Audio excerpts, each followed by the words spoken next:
take roll, please. Yes, Your Honor. Councilor Camargo? Present. Councilor Glassford? Present. Councilor Woodard? Here. Mayor Pro Tem Wright? Here.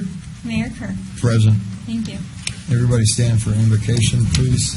Charlie, can you do it for us, please?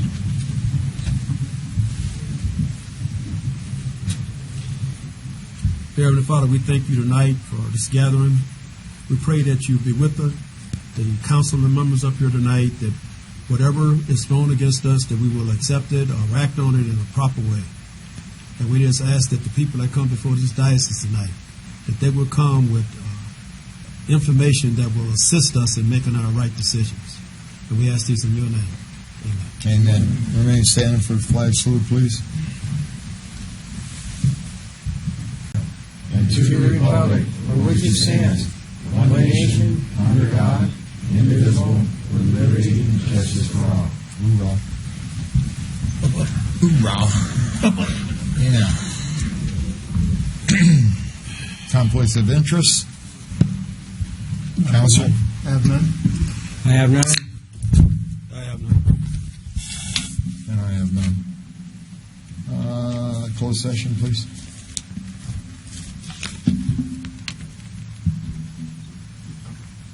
You want to do it now? There was one item in closed session. I did recuse myself for that one particular item in regards to settlement property. All right, thank you. Closed session report, please. There were 4 items on closed session, Mayor. We discussed with council an update on the Mavericks litigation. There's nothing to report at this time. I also gave an update regarding an item of anticipated litigation. However, there's nothing to report at this time. There were 2 properties, one multiple parcel and another single parcel that were contemplated for sale by the city.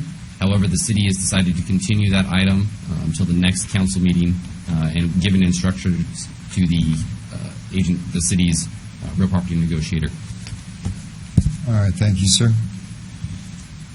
Deletion, additions to the agenda, ma'am? Yes, Your Honor. We do need to add one item under presentations.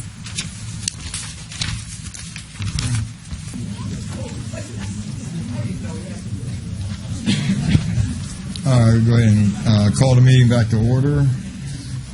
And we're going to go ahead to public comments. Members of the public wishing to address the city council are required to fill out a yellow card. And that's about all I'm going to say, other than 3 minutes. We're going to hold you to 3 minutes tonight because we have a full house, and we're not going to go any farther than that. So when you hear the beep and me go like this, then it's over. Thank you. I'm going to butcher these names, but oh well. Daniel Rittner, 19022 Dennis Street.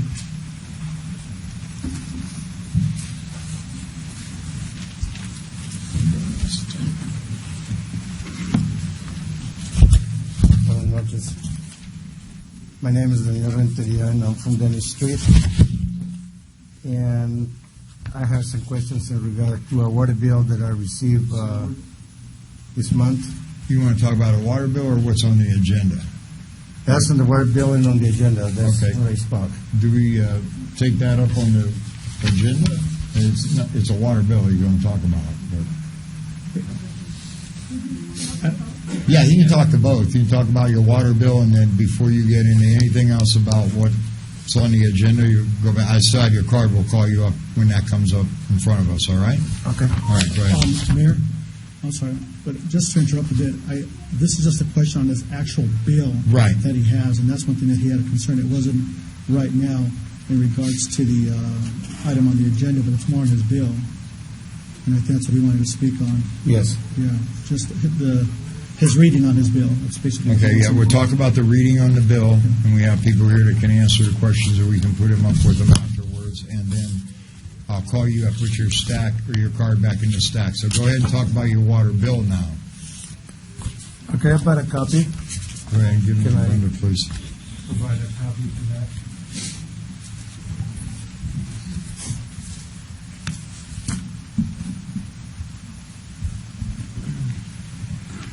It's a copy for every one of them.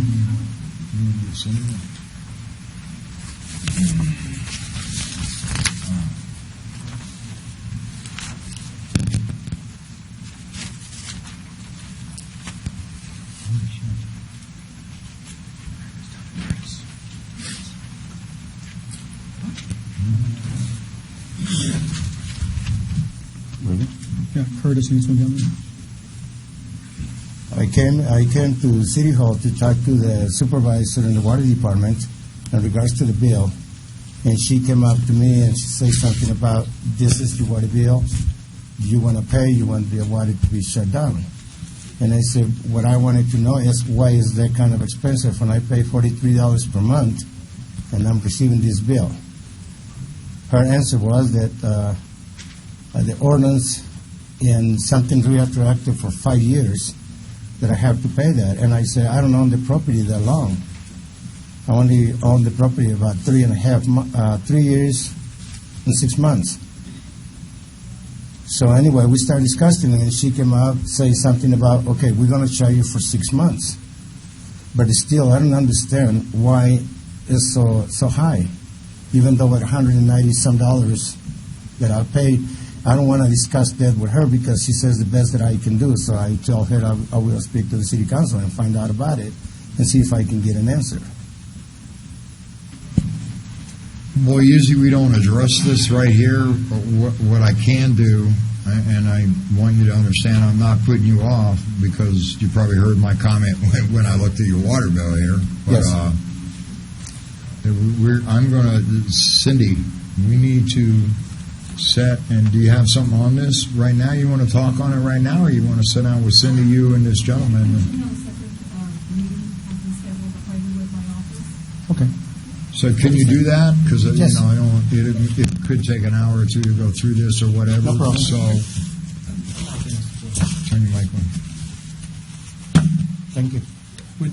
Just a minute. When you brought this in, did anybody go out to your resident?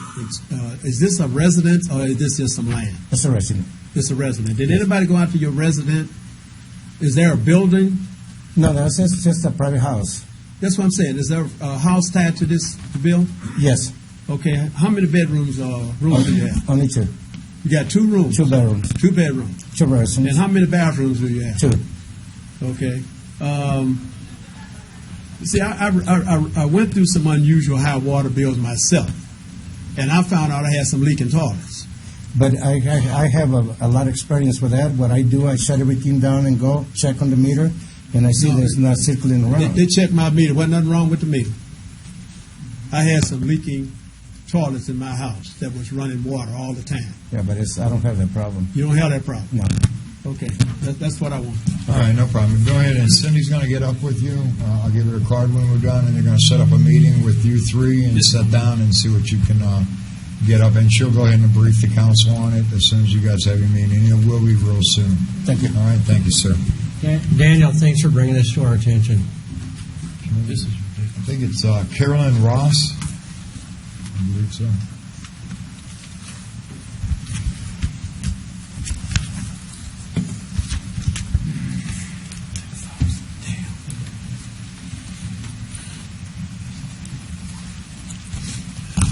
Hi. I'm a resident here in Adelanto, and I wanted to know, what is the tier rate you use based on? What is the what, ma'am? The tier rates. Sure, like on the water. Right. I was going to say, okay. I'm going to call you back up when we get to that portion of the council so you can ask it. I just want to get through the rest of the stuff that's not on the agenda, all right? Okay. All right. I have you right here for calling you right up. All right? Hey, Roger Magna.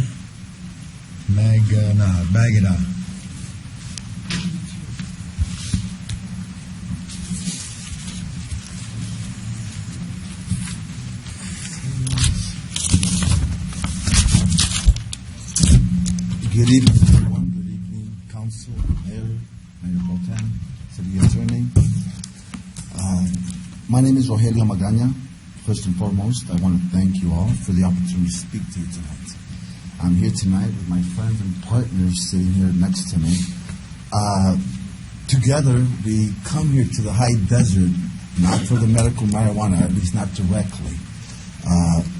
We want, first and foremost, to petition a development project that is not directly related, or it's directly related to the cannabis business, but more so it's going to be catering to the marijuana cultivators. We have proprietary lights, and we already have close to 40 acres that we own all right here in the city of Adelanto. We want to propose the building of a 3 to 6 floor building in one of the parcels located close to the airport. This, of course, is to create jobs. It's going to create a lot of jobs, guys. The cannabis growers will need equipment, and the showroom we propose to build will be the first of its kind, not only in the U.S., but in the world. We have lights that will, growers from all over will come to Adelanto for this showroom. I'm looking forward to giving a lot of jobs. I mean, a lot of jobs. I think you guys have about 14. I had a script, but I forget the script. I wrote a little thing to make things. We are looking forward to coming to the high desert and becoming the pioneers of this business. I know you have 2 cultivating areas, and you have plenty of growers, and these growers spend a lot of money and energy in the lights. They go out. We have the equipment, we have the import capability, we have the facilities already ready to go. We could start building tomorrow if you guys gave us the permission. We have the land, we have the money, we have the resources, the vision, and with your help here and with the help of the public, I assure you that the 14% unemployment rate will become negative 14. People from down there are going to come and get jobs over here. I seriously believe that. The cannabis industry is the first $1 trillion industry, in my humble opinion. It's going to grow like a wildfire, and everyone here should start investing in real estate property here in Adelanto. That, I assure you, will happen. I'm looking forward to meeting you collectively and individually. I do have a meeting with you, Mr. Kerr, next week. And to the public, we are here to stay. We are hopeful that you will welcome us to your city, and we will develop jobs. That I do assure you. And a lot of revenue that will come along with it. I thank you for your time. We like that sound. I beg your pardon? We like the revenue sound. The revenue will be insane. 3 minutes passed by, so I will pass the floor to my partner and mentor, Mr. Joyce Shu, who has been the visionary. He will tell you a little bit more about our project. All right. Thank you, sir. Mr. Shu is right here. Okay, we have to cut it off right now. It's him. He's the next Is he speaker. one of these Yes. cards? Which one? Yeah, Oh, I'm the okay. next Come on speaker. up. Come on up. He's already up, right? Yeah. Right here. No mic. It's right here. Good evening. My name is George Hu. I'm the property owner of this new project. I bought it about 30-some years ago, a few different property. At that time, I moved into Adelanto. And I noticed not much of growth, so I moved to Victorville. But all these years, I'm dreaming of moving back to Adelanto. I wait and wait all these years. I was with good eyesight, but now my eyesight is sort of all gone now. As the one and the only blind developer, I like to say now it's about time for the downtown, for the Adelanto, the business park can be really developed now. We have a new technique. First, our project is say 6-story high, but we'll build 3-story first as the first phase. Then later on, we add on the other 30 feet as the second phase. We have this new technique. So the time is now. We should develop it now. Okay. Thank you. We have a meeting next Friday. Thank you. Okay, thank you.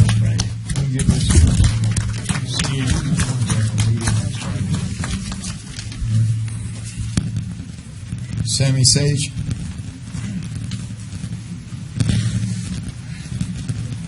Good evening, everybody. Good evening to council, city attorney, mayor. Got a lot of things to say, but first thing I want to say, water. I had a personal problem with the toilet. I rectified it today. Last month, I thought it was the toilet flaps on 3 toilets because I had a high water bill. Replaced the toilet flaps. Get another bill, retarded. So I call a plumber. So I got educated today. So I wound up replacing the water fill valves. I go, there's nothing wrong with them. He said, no, sir. The hose fills the actual toilet bowl, and the bottom of the water fill fills the tank. That's leaking. I go, it's impossible. He said, you see the drips coming down? You're running water. That's why I had such a high bill. So everybody needs to check their toilet fill valve. If the hose is not running, that's only for the toilet. It's leaking from the bottom because it's a double fill valve. Corky makes them in Fluid Master, and they're like $8. Something I noticed today driving on the highway, and I was pretty proud to see it. And I want to say it exactly the way it is. Welcome to the city of Adelanto, the city with unlimited possibilities. It's interesting to see a sign on a highway that a city that has unlimited possibilities. So I want to thank the city for all the possibilities that is happening now in Adelanto, the growth, the Japanese newspaper talks about Adelanto. The Swedes talk about Adelanto. The whole world is talking about Adelanto. So there's such an incredible movement. Everywhere I go, all I hear is Adelanto. I don't hear Beverly Hills. I don't hear Pasadena. I hear Adelanto. So it kind of, I'm blown away that we're taking a small little desert town and making it into an incredible community. I'm so proud of the city. I'm proud of the council members. I'm proud of the city. I'm proud of everybody who's part of the growth of the city, and I can't wait to see the future. I mean, I hear so many incredible things, and I'm reading so much. I heard Dunkin' Donuts is coming, and Jersey Mike's coming. I'm so excited. I haven't had a Dunkin' Donut since I left New York. So those are pretty huge leaps and bounds. And another thing, I don't know, I kind of heard we might be opening up a credit union.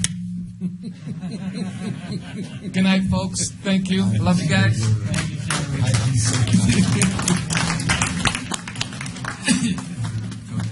I didn't say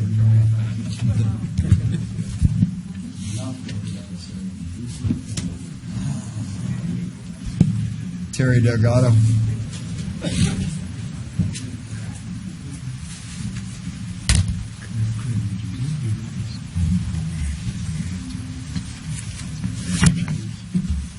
Good evening, Mr. Mayor. Good evening, council members. I'd like to take a moment or have a moment of silence for the 9/11 victims. First, for first responders, police departments, fire departments, and everybody that was devastated by this tragedy. If we could take a couple seconds.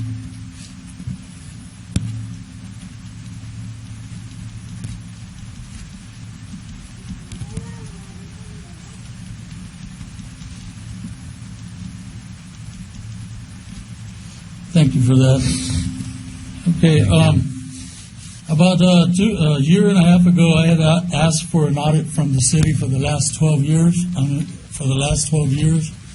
And we still haven't received that. I did get a call from the city manager's office asking me why I needed it, and I let them know, but I haven't got that yet. I haven't had an answer or response from that. Okay. The second thing, I'm just looking for an answer when I could have that, because it's important to me, so we could keep rolling here. Okay. Let's see. Next thing is Cindy Herrera. Thank you so much. I mean, I noticed you outside planting plants, doing everything for the city of Adelanto. I know that you're working behind us and pushing us forward at the same time. I don't know how the world you do that, but that's a great thing. I appreciate that. For our council members, thank you so much for everything you guys do. Last week I came up here and I told you that I had an event on the 8th of October, okay? I wanted to make sure I did the right thing, and a couple of you guys said, hey, if you need anything, come to us. It's no problem. Just talk to us. Hey, thank you so much for that, okay? But I have a problem. Everybody in the city of Adelanto, I mean, I could call them, and, oh, yeah, no problem. Let's fix the problem. Let's fix the problem. I could call our animal control. I could call our streets, our streets and maintenance departments. No problem. Oh, we got this hole. Let's fix it up. Let's take care of everything. I think that it's an exceptional job we're doing in the new Adelanto now. I mean, I've never seen this work being done like this before. But my only problem is, the other day when I came in to find out, okay, I found out a lot of things because I wanted to make sure that the street fair that I was planning was going to be a good one, and hey, everything is in good, you know, the way I'm going to set it up is going to be for everybody. I didn't want to charge anybody for it. I didn't want anybody to give us money, but a donation so that we could have our second mayor's food giveaway again. We could collect money from there. So it wasn't costing me anything. It wasn't costing you anything. It wasn't costing our taxpayers nothing. So it's a good thing. But I realized a few things when I left here, okay? And I finally realized why we have nothing being built out here on our 395 and our roads in the city of Adelanto, okay? And that's because of our planning department. They're so narrow-minded, okay? I'm sorry to say this, but you're so narrow-minded that the simplest thing that I asked for, they couldn't even explain it, okay? Well, yeah, can I keep on there? Couple seconds. Okay, a couple seconds. So here's the problem. Now we have all these companies coming in and now leaving Adelanto because they don't want to do business because of our planning department. I've talked to a lot of people about this, and that's the only department that's not functioning in the city of Adelanto. We need to repair it. And today I'm going to call for Mark DeManicor's resignation. Okay? I will call for that resignation today because he hasn't did his fair duty and job in this community. I think he should be fired. Okay, Terry. That's good. Okay, so I'm just let me just finish here. Like the Glasper Center. The Glasper Center. Hey, Terry. No more. Okay, we're done. Okay, thank you. Thank you, sir. Eva Jones.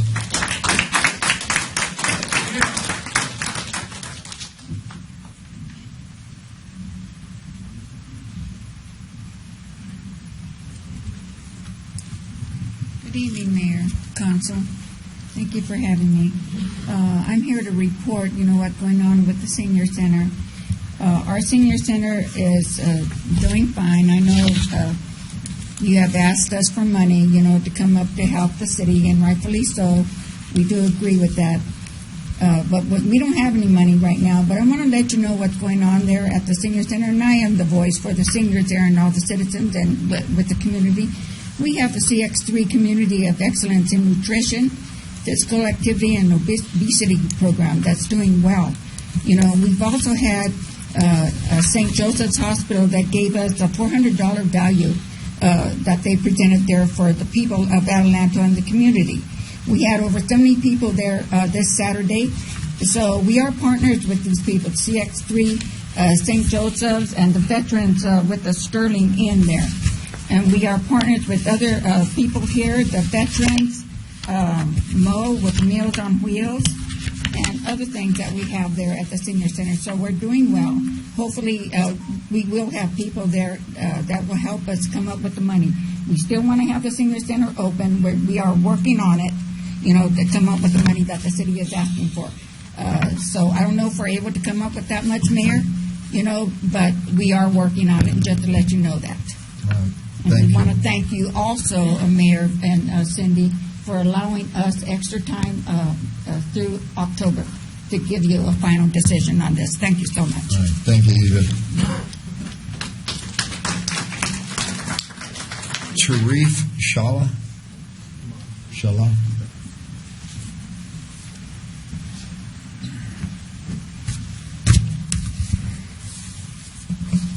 Mayor, councilman, staff, attorney, constituents, and citizens, I do thank you all for the time to speak today.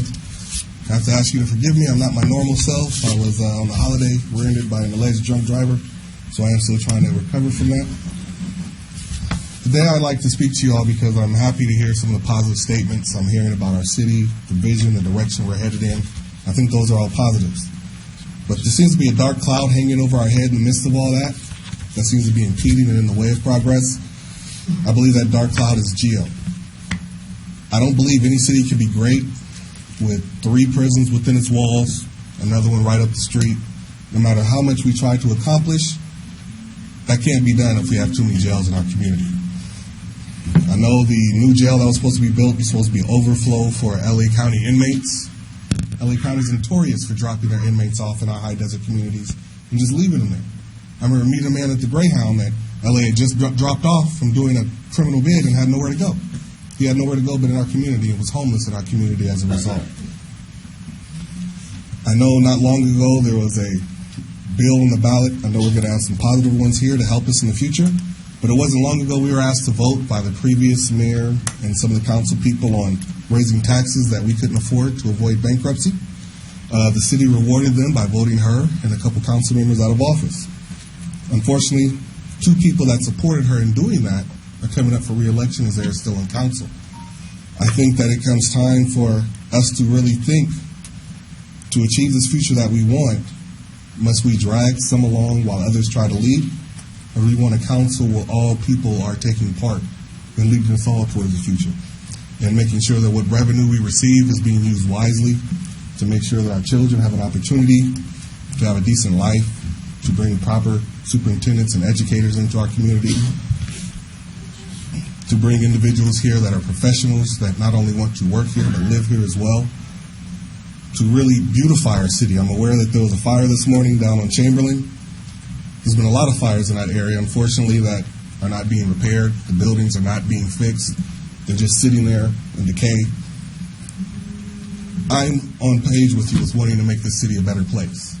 But we must work as a team, and we must work diligently to get that accomplished. I know as citizens and voters, we have a lot of power to get the things accomplished that we want, such as lower water bills, lower sanitation, lower property taxes, but we can't do that if we do not take the power in our vote and use it wisely. I do thank you all for your time. Have a great evening. All right, thank you.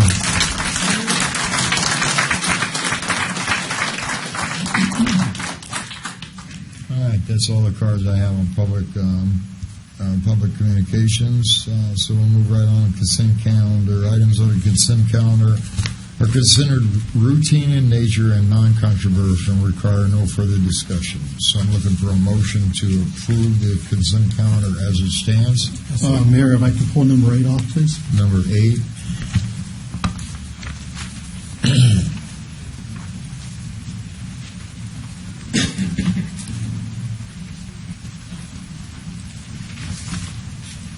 Anyone else?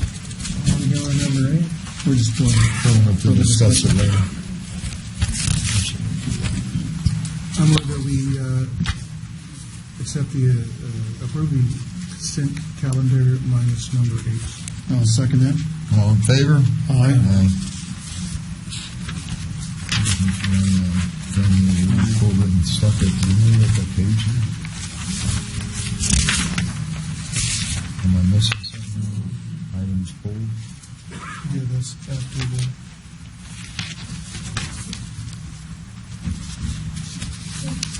Yeah, page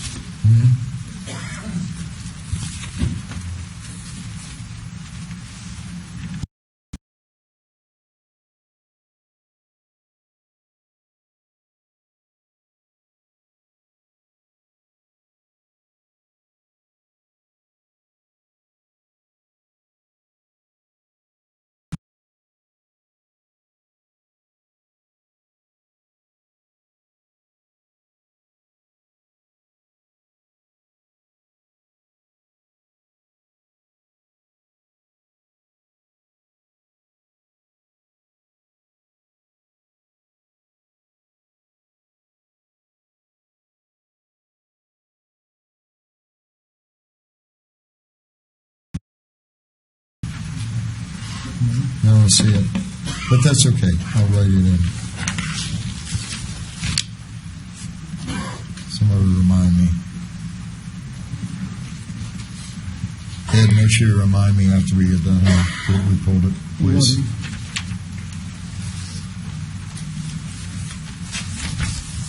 Okay, public hearing. Adelanto Public Utilities Authority Resolution number 16, tag 04 regarding the water rates.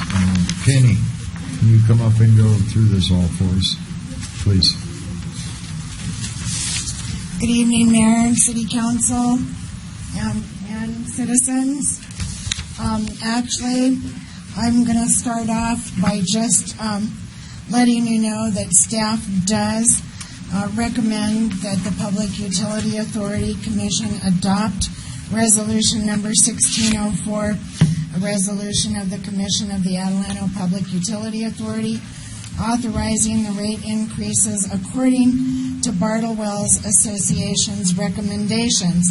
And on that note, I would like to introduce Fletcher Davis of Bartlewells Association, who will be able to further explain the rate increases, the needs, and the effect it will have on our residents in the community. All right, thank you. All right. Thanks.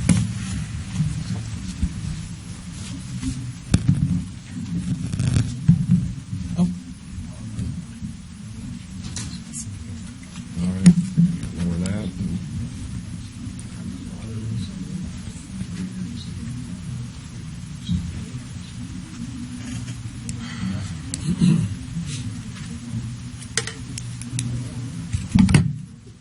Mayor, Council, it's a pleasure to be here to talk with you this evening. My name is Fletcher Davis. I just give you a little background about me. I have 10 years of experience setting water rates and sewer rates for cities and municipalities all across the nation. I am from and I live currently in Denver, Colorado. And Denver, Colorado and Adelanto are very similar in a lot of ways. We're a high desert. We don't have a lot of water. We have beautiful mountains that surround us. And we've been dealing with medical marijuana as well, pretty extensively out there. I want to say it's wonderful to see the public here. I didn't bring enough copies of some of the things that I wanted to show people because usually there aren't that many people showing up. It just shows a lot of great civic engagement. And you can tell that a lot of people really care about this community, just hearing people come up and talk with you all. So with that, we'll get started. Of course, we're going to talk about water rates, and we're going to talk about what's going on, specifically with the Adelanto Public Water Utility. This is only water. We're not going to talk about wastewater or trash. So I know everyone gets their bills, and it's all combined, but we're just going to focus on the water portion here. So tonight we're just going to give you objectives and background, why we were hired, some of the background about the authority itself. We'll review the current water rates. We'll talk about our financial planning results, and then I will show you our recommended water rates. And then I will open it up to discussion with you. I'm sure you'll have plenty of questions for me, and then the public will be more than happy to give me some great questions as well. So our objectives were to develop a 5-year water rate plan. Under Proposition 218, you're allowed to put together a 5-year rate plan that you can adopt now, so you will have rate increases for the next 5 years. You still have to announce them, but the idea was to put together a 5-year water rate plan. We wanted to recommend a rate structure to fully recover the costs to provide water to your citizens, to your customers. And in order to do that, we need to meet 1.25 times debt service coverage. Now, this is going to come up a lot, this 1.25 times debt service coverage. And basically what it is that you have your operating revenues, and then after you pay your annually recurring operating expenses, you need to have enough net income to meet your debt service plus 25% of that. Bond issuers really like to see that 1.25 times debt service coverage because it means you're generating enough revenues to not only pay your operating costs, but you have 25% above debt service that you're dedicating towards capital improvements or establishing strong reserves, cash reserves. And the reason why we want to do this is because right now the authority is refunding their 2009 debt into the 2016 refunding bond.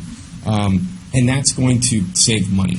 The interest rates now are a lot lower than they were in 2009, so you're going to get a lower interest rate.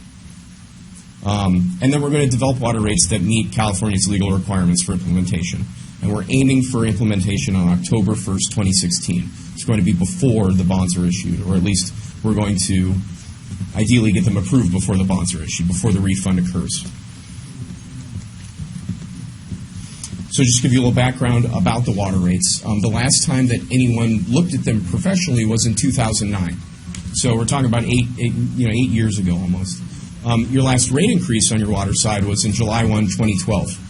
So we're at over 4 years since any rate increases were adopted by the authority. By refunding this 2009 bond, we're expecting the authority to save at least $300,000 annually if we obtain investment grade rating on that debt.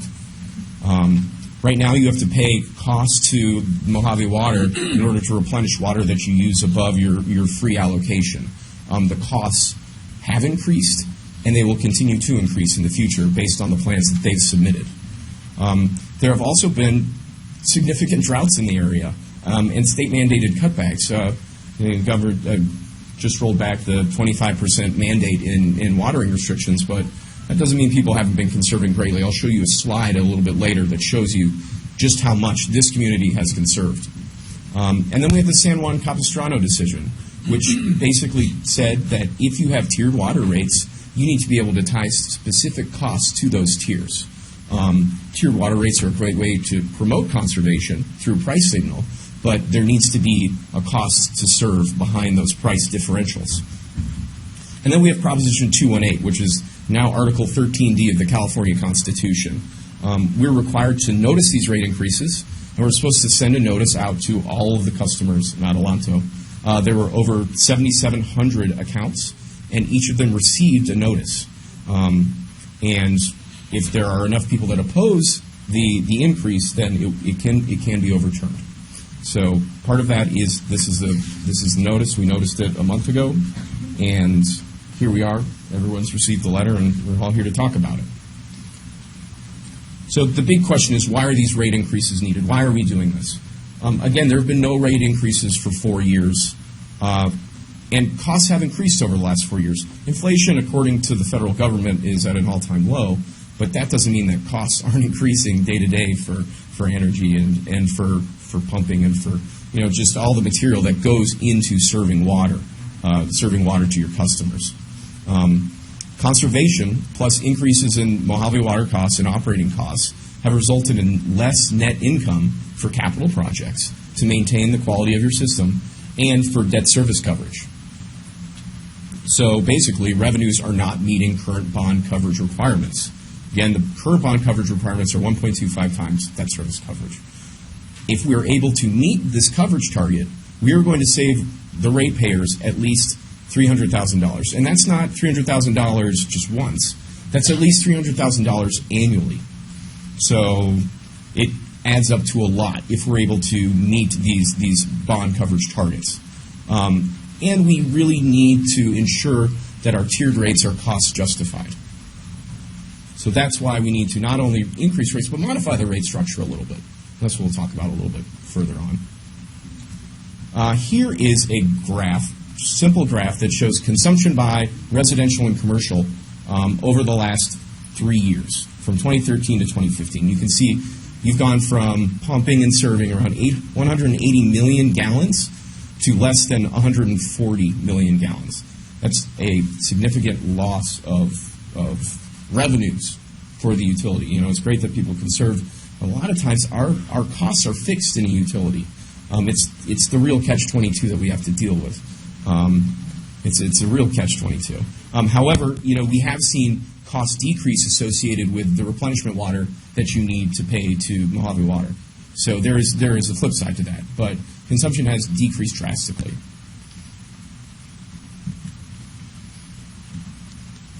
And here we have your existing water rates. As you can see, you have fixed meter rates that go up by meter size, as well as low-income and senior low-income fixed meter rates that are significantly less than the existing service charge. For residential customers, you have a three-tiered system. three-tiered volumetric rate. For the first 15 units, or 100 cubic feet, it's $2.40. This same first tier is what all commercial industrial customers are charged. That's an important distinction because the proposed rates differ from your current rates in this way. Tier 2 is between 16 and 2,500 cubic feet. That's 1,000 cubic feet of water that are charged. That's charged $1 more. Then anything above that is charged $4.40 per 100 cubic feet.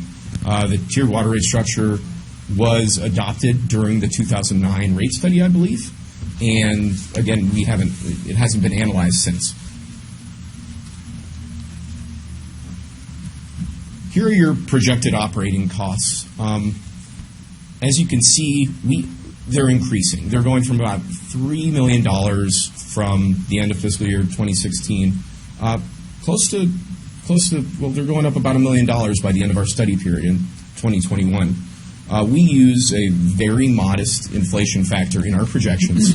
We like to be modest in our inflation factors, but we also like to be conservative. It's really important for us as financial planners to ensure that we use conservative projections. However, one of the line items that are increasing the most are your water purchases. Those are the costs that you pay to Mojave Water for the replenishment of usage above your free allocation. Water purchases are increasing by close to 6% annually, and even as high as 9% in some years that we've seen. And these are based on reports that we've received from Mojave Water showing what their rate projections are. So even though we're using a relatively modest 2% inflation factor, when you include the Mojave Water, the total O&M increases by, on an average, 3.7% a year for the water utility. So without rate increases, this is a slide that shows you what your debt service coverage will do if there are no rate increases. As you can see, in 2017, we jump up above that 1.25 times target. That's the blue line right there. And that has to do with the timing of debt service during the refunding. If you ever refinance your house, sometimes you don't have to pay mortgage for a month. It's sort of like the same thing here.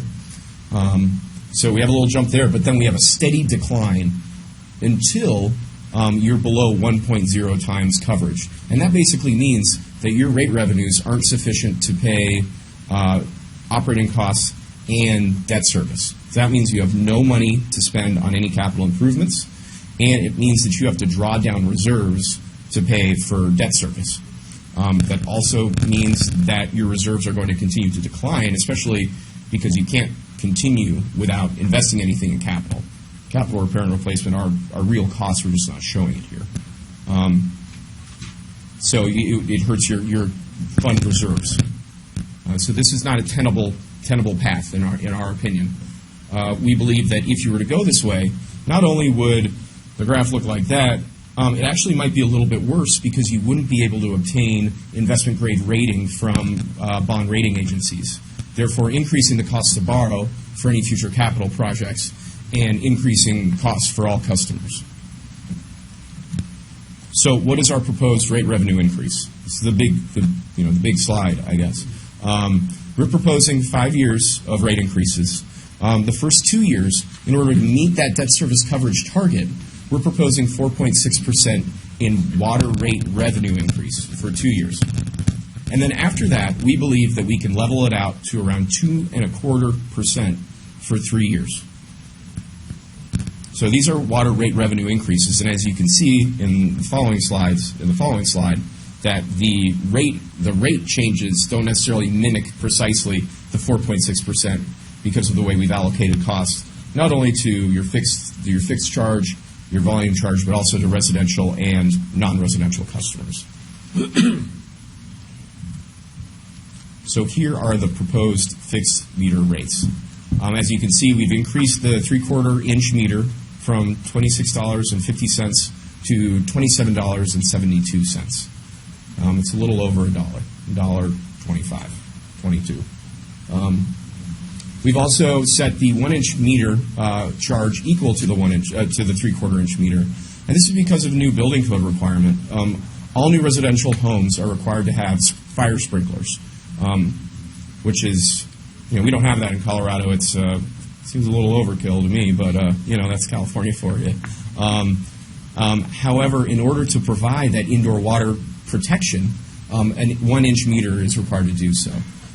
So the proposed 1-inch meter fixed charge is going to be the same as the 3/4 meter charge, where all the other meter charges are scaled up based on basically the capacity of those meters. What we find is that those new residential customers that have that 1-inch meter, it's basically there only for a fire, and fires happen so infrequently. It's not really capacity that's being put on your system.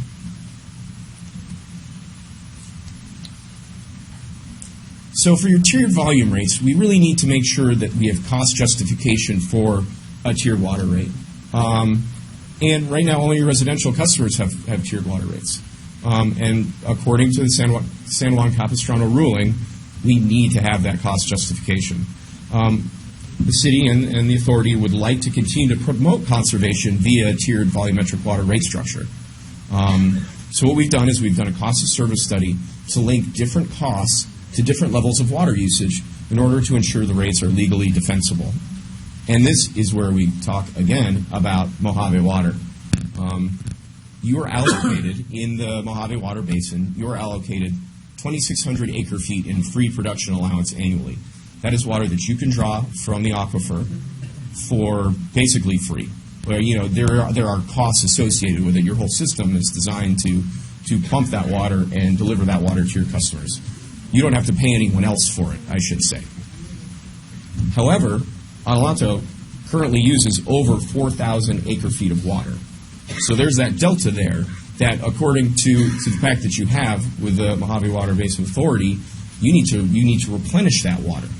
And that water over the 4,000 acre-feet is called your replacement water obligation.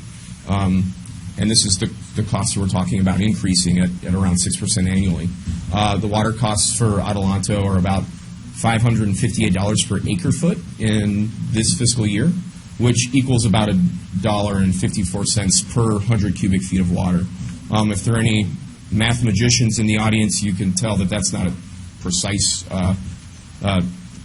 calculation there. That's because that 558 acre-foot is pumped water, and the $1.54 per 100 cubic feet is billed water. So there is a difference there between the pumped water and the delivered water.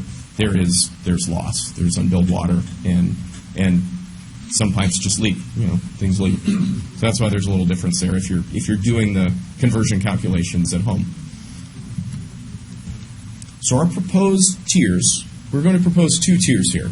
The first tier is a water rate that will be set at the average basic variable cost to serve all customers. So basically, we look at all your volumetric costs, all your variable costs, and we divide it by the total water served to obtain what's basically a uniform rate for just basic service. And your Tier 2 volumetric rate we propose will be that Tier 1 rate plus the cost of the Mojave replacement water, which is that $1.54 that I had mentioned in the previous slide. So what does this look like? We have, for Tier 1, we have $2.32, which, as you'll recall from your current rates, is 8 cents less per unit. Your second tier is at $3.86, which is about 26 to 36 cents more than what you're currently paying for that Tier 2. However, there would be no Tier 3. We're proposing eliminating Tier 3. So there's still a conservation message. However, there's only 2 tiers. We've also set the 1-inch meter to equal the 1 through 15 units in order to accurately articulate the connection between the residential customers and the 15 CCF per equivalent unit. However, as you pay more in that service charge, you are allocated more free production water. So as you can see, as you get up to the 4-inch meter, while they're paying significantly more in their service charge, they're also allocated a significantly larger amount of free production flow, 250 units. So what do your rates look like? What is the impact on our residential customers? And what we've done, I'm going to go back to this previous slide because it's important to note that these tiers apply to all customers. They are not just for residential customers. They're for your commercial, industrial, and your pot cultivating customers as well. We're going to change that because right now commercial customers are paying a pretty low cost per unit, all things considered. I think so. So residential customers who use between 4 and 1,900 cubic feet will see their bills increase by 2.5% or less. What does that translate into? It's close to $1 or less. An average residential customer in Adelanto uses 1,400 cubic feet a month. This translates into an increase per month of 10 cents per bill. Total increase for the year would be $1.20 for a residential customer using that average of 1,400 cubic feet.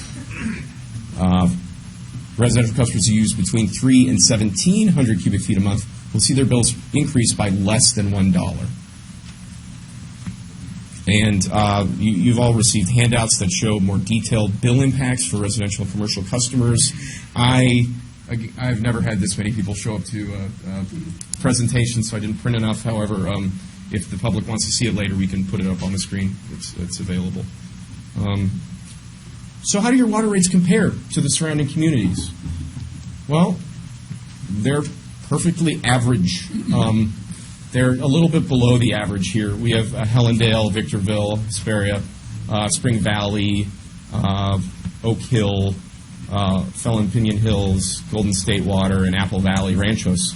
And as you can see, Apple Valley Ranchos, it's tough to live there. Those water rates are pretty darn expensive, and they're probably skewing the average a little bit.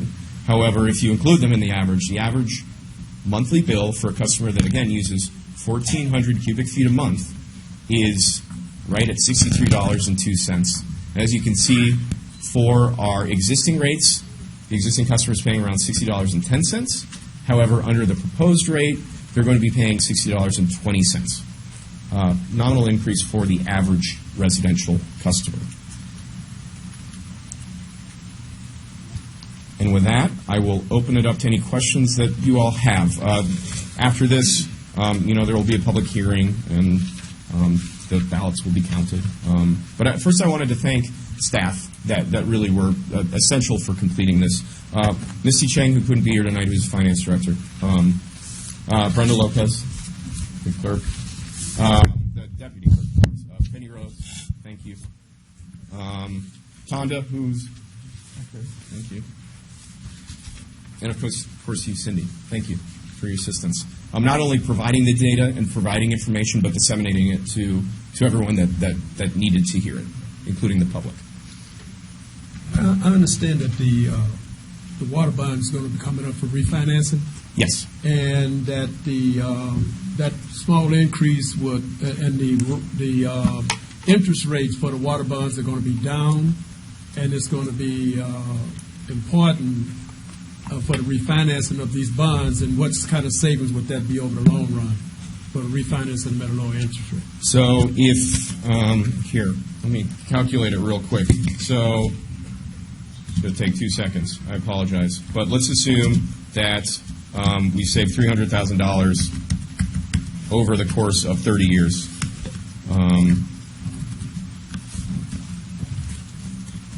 Sorry, I apologize for this. Let's assume a 5% interest rate.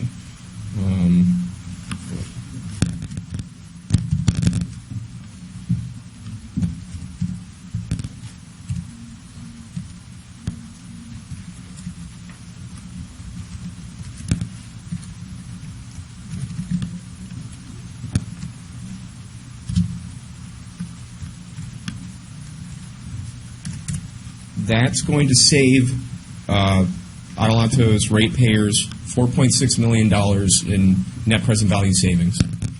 What period of time? Over 30 years, assuming it's a 30-year bond. Okay. So it's important that the citizens understand that and to not vote this rate increase down.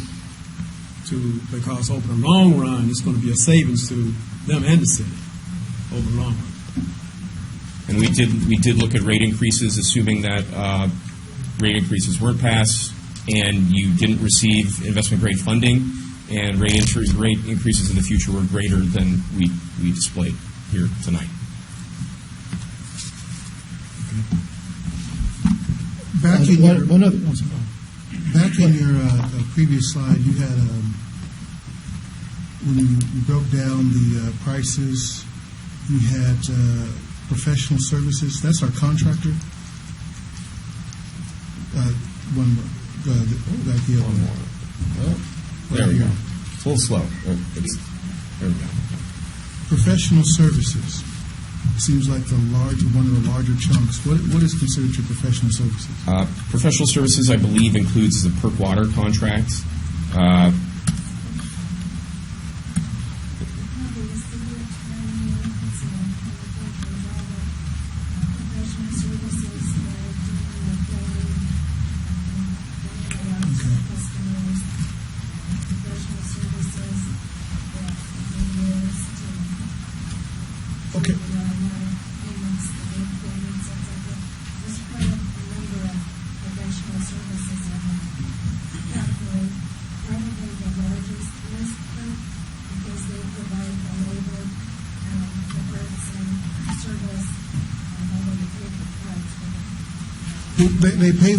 We pay for the parts. They do the service, but it seems like a lot of their service is contracted out, which is contracted out at an additional 10% that the residents have to pay. So we found that you cut that tremendously. Contracting out, including putting in the meters currently out there, which is being contracted out to someone that I believe is just now getting up to 30 meters a day.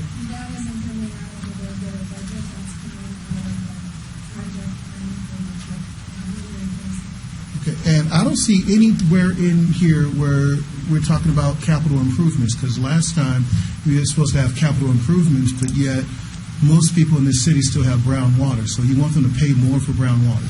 Well, currently the plan is to spend around $3.5 million this fiscal year. What happened to year. the last plan to actually fix it before? So if you haven't fixed it before, what makes me think that you're going to fix it now when we give you more money to do work that you haven't done already? I can't speak to the capital plan. I mean, I you're asking to throw more money, and you're talking about capital improvements, but there have been no capital improvements since the last rate increase.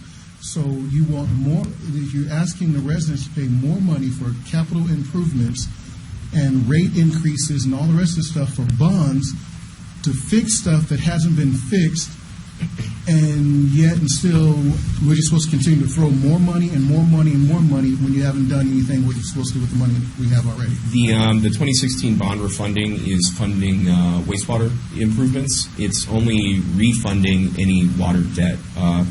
The capital expenditures that will be paid for in 2017 and 2018 will be paid for mostly out of the bond funds that were issued in 2013. So we're not adding any additional proceeds to the bonds for the water utility. And I might be able to address the capital improvements part of it.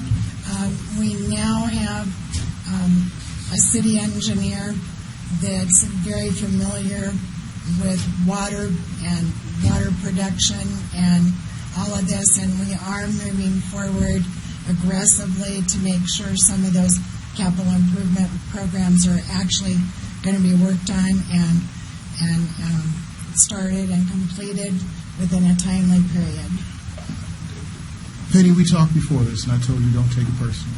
Oh, I'm not. I know. I'm just going to put it out there. I just am trying to answer the question. And I understand that, but the problem that I'm having is we're asking for water rate increases. So we're saying staffing before didn't get stuff done. Now we have a new engineer that's going to get stuff done that should have been done already on the last time, but we haven't done anything.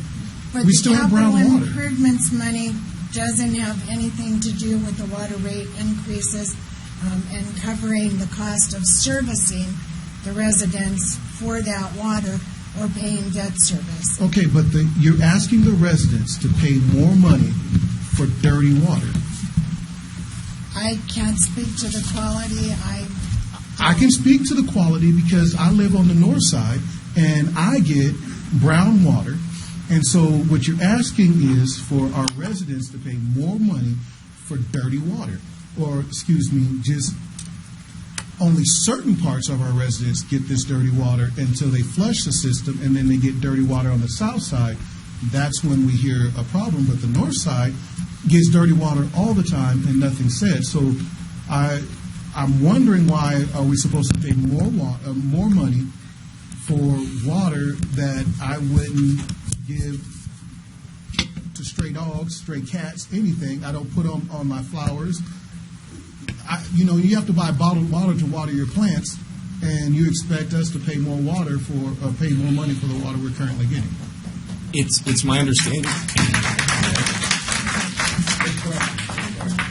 It's my understanding that one of the projects they're completing next year, and you'll have to verify this with the engineer, but it's a water line loop that ensures that the north side of the town has water that keeps on flowing through it, because I think one of the issues now in the north side of town is that there is basically a dead end in the water line. So with the loop put in, I believe, and again, you'll have to verify this with the engineer, that water quality will be impacted and improved by these capital improvements. We also have meters that have not been put in, and people straight piping. What are we doing to make sure, was those numbers put into this? The meter replacements? The meter replacements, the amount of meters that needed to be replaced so that people are paying their fair share. Have those numbers been put in to your projections to actually bring up the actual cost of what people should be paying that are not paying because meters weren't put in properly, or meters have been straight pipes, which we've had people that have set up at this dais and the Planning Commission actually straight pipe their house. So I know that there's people still out there that are straight piping their house, so they're not paying their fair share. So once again, you're asking the residents that are doing what they're supposed to do to pay for other people not to do what they're supposed to do. So why are we asking for a rate increase when we haven't even fixed the current system to make sure that everybody is doing what they're supposed to do? You have nearly 500 meters that need to be replaced. Some of those are commercial. Some of those are residential that have to be replaced. So those numbers need to be put in here before you do a rate increase. Actually, the number was 465, and as of last Tuesday, we had a report, 110 have been replaced, and they're putting in, what was it? We're halfway done as of today. So you're halfway done as of today. Yeah. So when you're all the way done, shouldn't we wait to get those numbers then to see where we're at instead of jumping the gun? 465 is not going to make much impact. 8,000? There certainly could be an impact. Old meters do run a little slow. However, because of the bond refunding, it still would be prudent to, in my professional opinion, it'd still be prudent to move forward with these relatively modest increases in revenues. Well, I understand that you believe these are modest, but you're not paying them. We are. So when I'm looking at a bill of this gentleman that came here of $2,257, I really have a problem with you telling me it's modest. Oh, that's not modest at all. That's well, if it's not accurate, that means there's something wrong with the system, and we need to get the system fixed.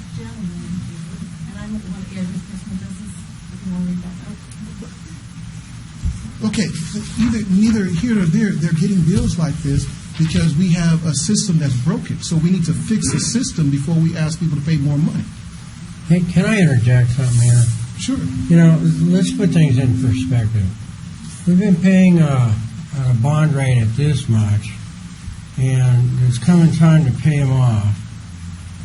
And I think we're asking our ratepayers to pay $1 or less a month. And the new bonds that are going to pay off the old bonds keeps our credit rating for the city up, and we're able to go into the future pretty solidly. And it seems like a no-brainer. I mean, $1, it's a lot to some people, I guess.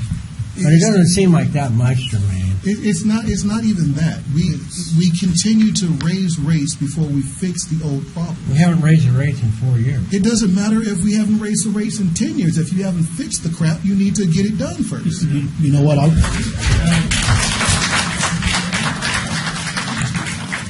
If I can interject here a little bit with Jermaine, and I was given the impression when asking these questions, and that was one exact question I did have with these meters that are still remaining to replace. This survey that was taken, it's not accurate. We're assuming, and we're going to be asking our ratepayers to pay more on an assumption. I think they would, excuse me for some, but maybe they wouldn't mind if they had an accurate account of this survey, because we don't. And just like Jermaine said, we're going on something that hasn't been completed. And for us, or myself, to sit up here and make that judgment on something that's been completed, and I was told that was considered in it. If it says 65 meters, it's 65 meters, but we just said that 210 were completed as of, 410 were completed as of last week. This survey was done prior to that, so it wasn't including those meters at all. To give you some perspective, 400 meters represents approximately 5.75% of your entire it's more than like 8,000 or 7,700 customers. That represents around 5.2% of all of your customers. If we assume that that's 5.2% of the volume, too, a newer meter may increase by 10 to 20%. If we assume that a new meter runs 20% faster, that means we'll see a difference in total volume of right around 1%. From the 400 meters increasing speeds by 20% and reading more accurately. So that's 1% of all the volume, which is a relatively minor drop in the bucket. Keep in mind, for our city, that's 1% means a lot, especially the income that our residents are at, very low income. That being said, here on your tier structure, is there a consideration for the low income and senior income? Because I don't see those numbers here. You say they are, but I don't see the numbers. There are, if you go to the proposed rates, we still have right here the low income and senior low income that are, that's the volumetric. We still have the low income and senior low income at a much reduced rate. That's the meter rate, but not the tier structure. The tier structure, no, they're not. The current rate has them paying the same volumetric rate structure as your proposed rates. Well, that's a consideration that we should take into this when you get the first time. I was here when we had those rate increases. It was a difficult decision to make. Myself and somebody else on this dais, we took a beating. We knew we needed to. That was without a doubt, and we took a beating. And I'm not making this comment here because of what's coming up in November, because it was happening then as well when I was in 2009. But for this, for not even giving us a consideration or a breakdown for our seniors, our low income, and then when I was given this, our staff didn't even know that there was a tier structure. All I was given was just the base connection.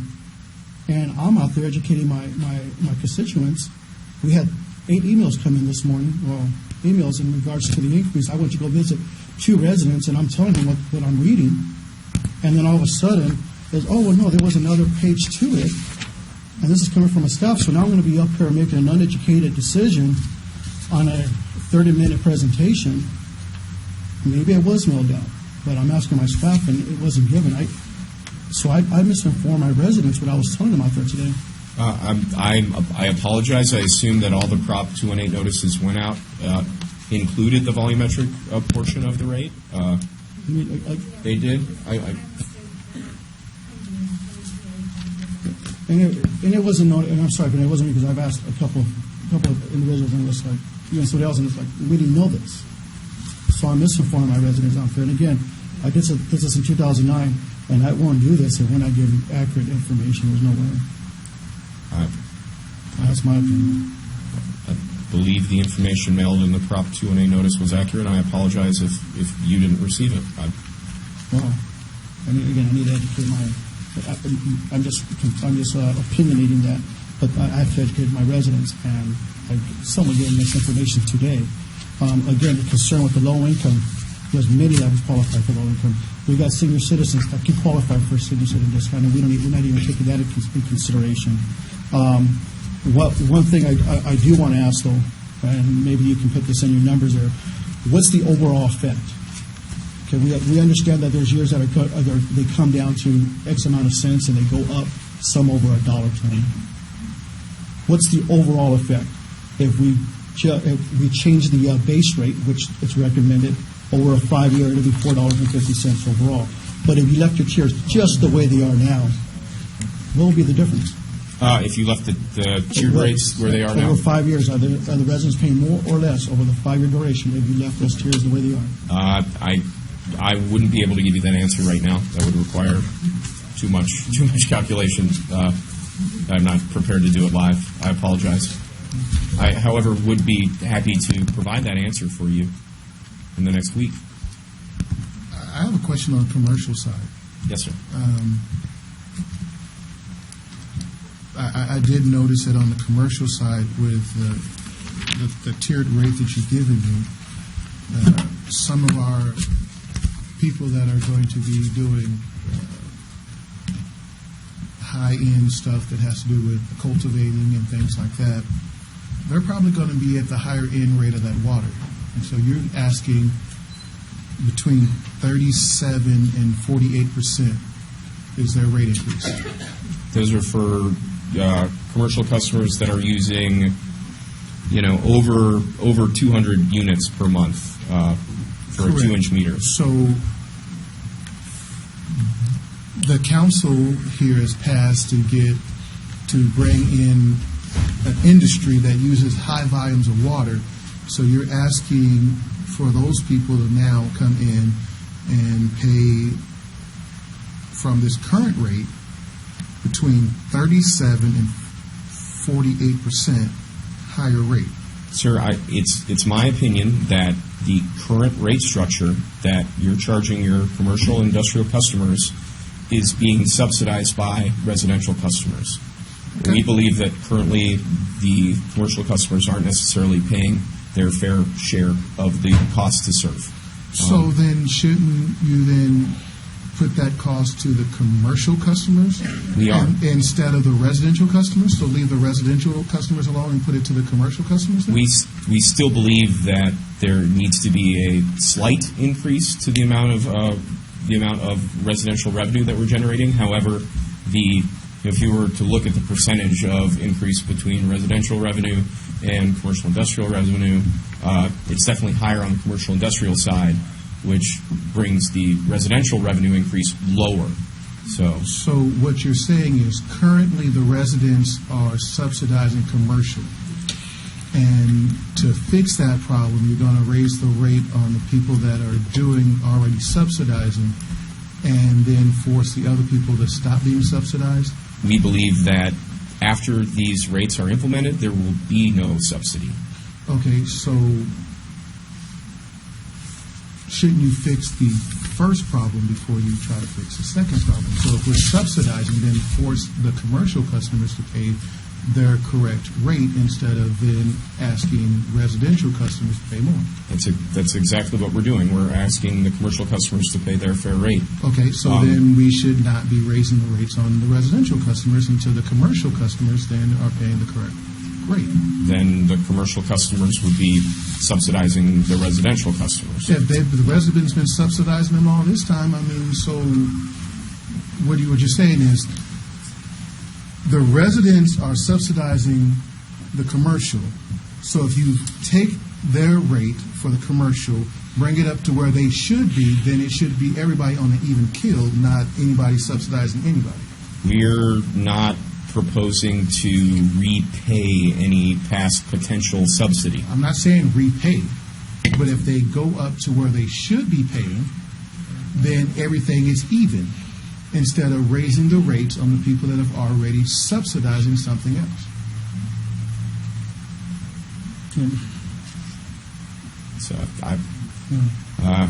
And also keep this in mind, you have residents here, your recommendation is to increase, but here it's like double-sided. You said it, it's two sides of the coin. They hear, I know I'm conserving, we're trying, and they're trying, and so we're conserving, but on the flip side, well, now we're going to get charged for conserving. I don't think that was the idea way back in 2009 of anything, and we were also told that they were going to decrease, a very good possibility that that we're going to increase years out, and here we're increasing, but why penalize us for, again, we're a small town, for those that are conserving water? I just can't see that. Yeah. So we should have just had beautiful green grass, not write up citations, and end up in the same spot. Well, it would cost a whole lot more.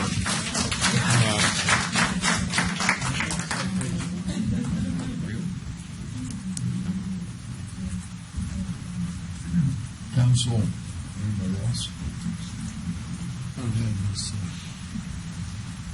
Not right now. Save it for afterwards. You want to keep on? You know what? Let the citizens' voice be heard, and well, I mean, beating a dead horse is one thing, but they have the right to be heard. All right. All right, well, thank you for your time. Can I clarify one thing real quick, Mayor? I'm sorry.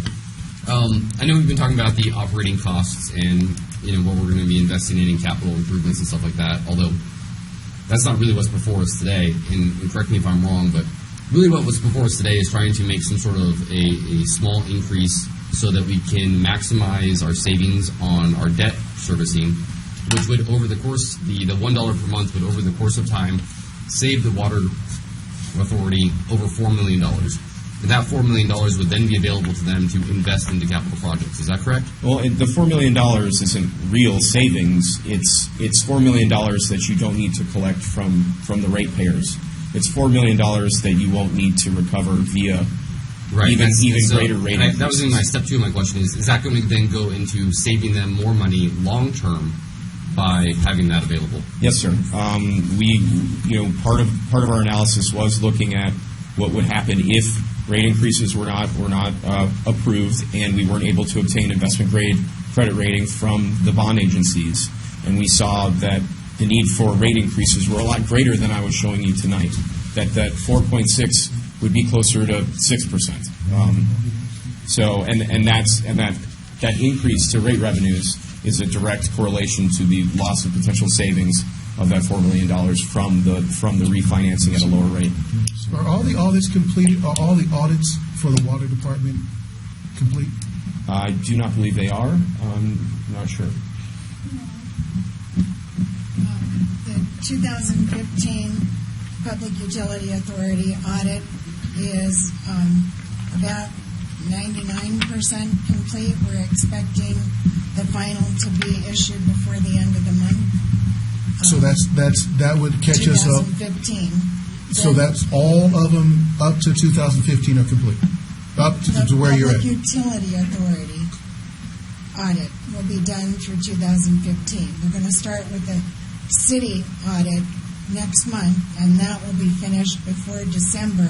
They'll also be starting the Public Utility Authority 2016 audit, and that will also be targeted to be completed before the end of December. Okay, so the current audit, the audits that you're currently trying to catch up now is just for the 2015. So every other audit is completed. Yes. Okay, so everything that's supposed to have been done, like when they found the $3 million loan and all the rest of the stuff that was done incorrectly in years past, with when we found 2 years ago, a year and a half ago, money that was loaned to the water department and had to be paid back to the city from the general fund. Oh, well, we have that look. We can pull up the newspaper articles and everything else that there was money shuffled around that was found that was from the water department. So I'm really starting to question if all the correct information, I'm not saying you, Penny, but I'm saying the information from past people that have held your position, was given correctly and that the audits have been done and given the information to make sure it was done properly. Yes. Because if audits were done in past years, things that has happened in this city now, we wouldn't be in the position that we're in today. We've been years behind in audits. We're now catching up on audits, and we're asking for rate increases when all information that's needed to me is not here. I still have missing information. I'm still looking at things and that I have missing information. So you're asking us to make decision with missing information. I take it personally only because, now, granted, I'm a business owner and I'm a resident. This hits me twice. So it's personal to me. It's also even more personal to me because I'm one of the residents that receive their daily dose of coffee water. So I'm asking, why am I supposed to pay more for water that I can't use? So when it just seems like, I know I'm beating a dead horse, but that damn horse keep getting up. Because every time I turn around, I keep hearing raise, and when the heck are we going to fix? We're in that process, and believe me, the consultant and the team that's putting together the bond refunding, they already have the figures. It's missing like one or two small adjusting journal entries. So can we see that? For the 15 audit for the public water. But I'm missing numbers. Well, I can't give them and post them on the website until we have the final audit. And I'm aware of that. But I can't see us raising rates when we don't have all the numbers. And it's not on you. We have audits and the numbers. They have the projected, which, like I said, is about 99% accurate. They've had those figures to work with already. They've been given that, and knowing that those audit adjustments still have to be looked at to be final and to be reported on the website. But that current up-to-date information has been given to the consulting firms and the bond council that is taking care of the bond refunding that will save us that over $300,000 a year in savings that will keep us from having to have gigantic water increases to the customers in our city over the long haul and even over the short term. And maybe just to give some perspective on this, the information that was provided to me and to bond counsel, we believe that it's strong enough that we're willing to go in front of a rating agency and then put out over $20 million of debt to bondholders. We believe that the information is good enough for rating agencies who look at all different types of financials, who look at all different types of numbers, who really need to understand the validity of those numbers in order to give correct bond ratings. We believe that the information that we have is accurate and good enough to get that investment grade rating and to issue the refunding. So I know you don't have all the information. However, we believe the information that we're using for this is strong enough for that and strong enough for me to be standing in front of you today. I wouldn't take my word for it. I would take bond rating agencies' words for it. I'd take bond counsel. Sir, you don't have to address the public. In public, you're going to have plenty of time to say anything, so keep your comments to yourself, please.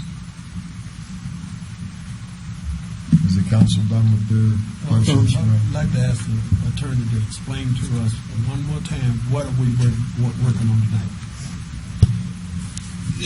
The water quality issue is legitimate, and I don't think anybody's saying the water quality issue is not legitimate. I think the only problem is this is not a water quality issue that's before the council today. This is a bond savings issue, and he's asking for the issue before the council is, do we make a small increase in rates now to prevent to prevent long-term, more significant increases. And it's really the only thing for the council. It's just a numbers game regarding the bond refinancing. It's not a water quality issue. This is what we're voting before the on, council. refinancing of the bonds tonight. Is that right? Right. Now, And if that might be, that's the health the water of the quality city. might be a perfectly legitimate issue to bring back on another night. That's a financial health Hey, issue. hold on. Hey, stop. Okay. This is the last time I'm going to say this. Audience, please keep your comments. You have plenty of time to come up here. I will stay here until 03 in the morning if that's what it takes to hear you all. Sir, please. And counsel, do not address the audience until they're at your podium. You can ask them anything you want to. I'm talking to the I'm just saying, and that's that. You talk over here, but do not. Just stay in control of what we got going on here, and we're going to get through this. Counsel, do you have anything else? Again, I want the attorney to explain to us what are we voting on tonight. You're voting to refinance these bonds. That's what.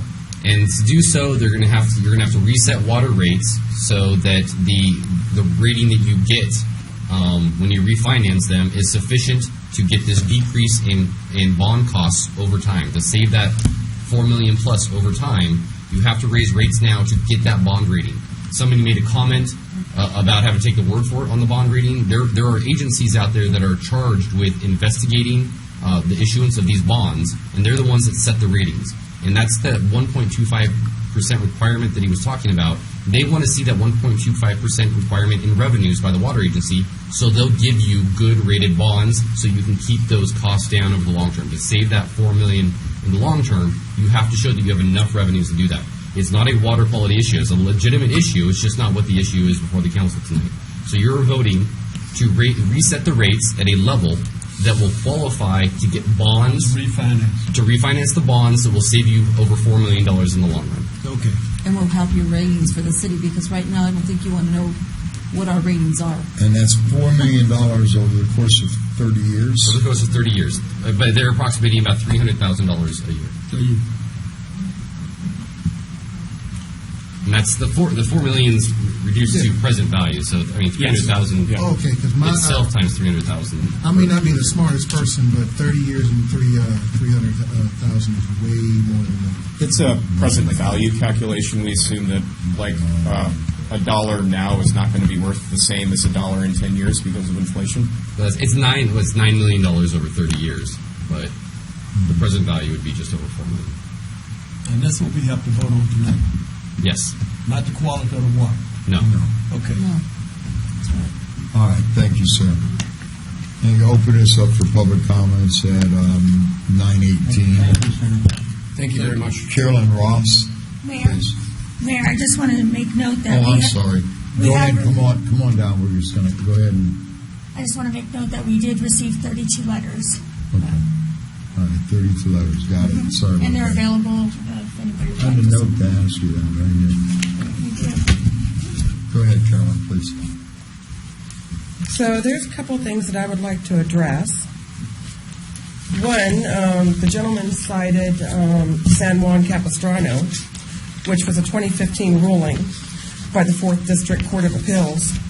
And they ruled, along with the California Supreme Court in 2006 and the 2nd District Court in 2011, that tiered rate charges to conserve or promote conservation is unconstitutional in California. So you might want to look that up.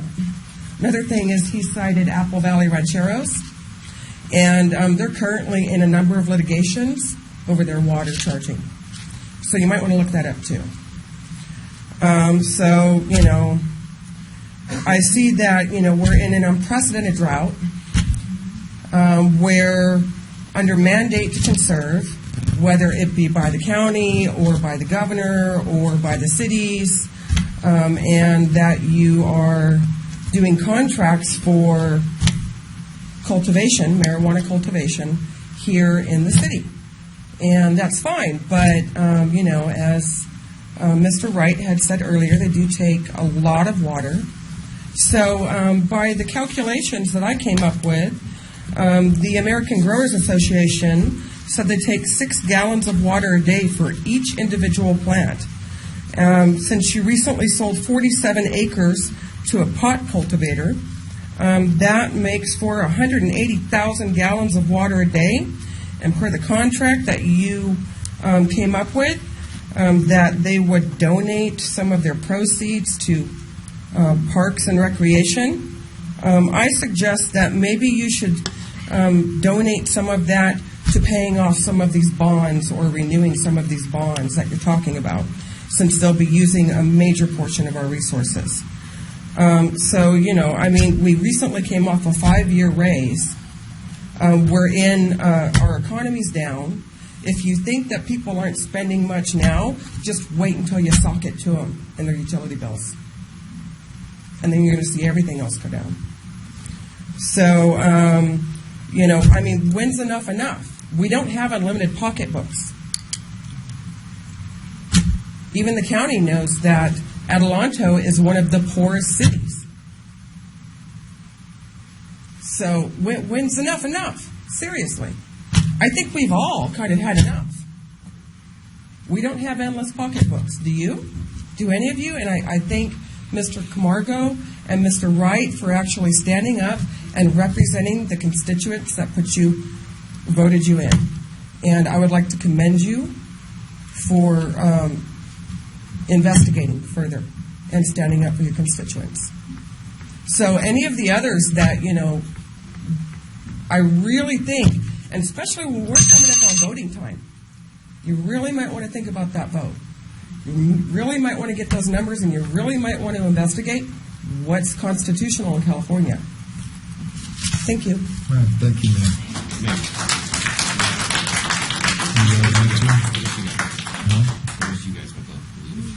Oh, go ahead. I just want to clarify this to the council so you guys are aware that she is correct about that ruling that was in California. However, this rate structure is not set up to be a pro-conservation tiered rate. It's actually set up because it's a differentiation between the free water we get and the excess water we have to pay for. So the tier 1 is the rate is our operating costs for the free water. And then tier 2 is the operating cost plus the additional cost for the water that costs money. It's an incidental benefit that the second tier will help encourage water savings so that you stay at the lower water rate, but it is not actually set to encourage water conservation. Yes, in August of 2015, the 4th District Court stated that you do have to show that it's for services because no individual entity. All right, thank you, ma'am. Thank you. Daniel Rentier, is he still here? He was up here earlier. No. The Brenda Turner.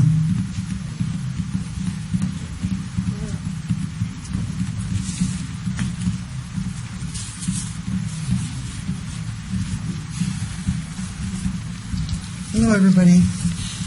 It's getting late for me. So, my biggest concern, being a resident here for 7 years, is actually my sewer charge. I live by myself, and I'm really conservative with my water. My bills are $100 a month. And so for me, this is a concern to raise any water rates. But I'm, paying $61 just for a sewer charge, and I'm trying to figure out how we got there when all the other towns are like half of that, and some are less. So can somebody answer me why I'm $61?